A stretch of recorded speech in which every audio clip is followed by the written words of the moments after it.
స్నాన సంధ్యాద్యనుష్ఠాన క్రియాకర్మలు ముగించుకొని స్వామివారు ఆవులను తోలుకొని బయలుదేరారు. గ్రామం దాటిన తరువాత ఉత్తర దిశలో ఉన్న రవ్వల కొండ వద్దకొచ్చారు. ఆవులను విశాల మైదానంలో నిలబెట్టి వాటి చుట్టూ కర్రతో గీత గీచారు. కొండ వద్దకు వచ్చారు. అక్కడ ఉన్న పెద్ద తాటి చెట్టు వద్దకు వచ్చి దానివైపు చూశారు. ఆ శ్రీమన్నారాయణుని దర్శన ఆనందంతో ఆ తాళవృక్షం క్రిందికి వంగి స్వామి పాదాలు తాకి నమస్కరించింది. దాని నుండి కొన్ని ఆకులను త్రెంచుకున్నారు బ్రహ్మంగారు.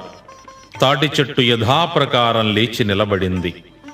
దగ్గరలో లభించిన పెద్ద గులజారి ముండ్లను ఘంటంగా ఉపయోగించుకునే నిమిత్తమై సేకరించుకొని బ్రహ్మంగారు రవ్వల కొండలో ఉన్న గృహలోనికి వెళ్ళారు.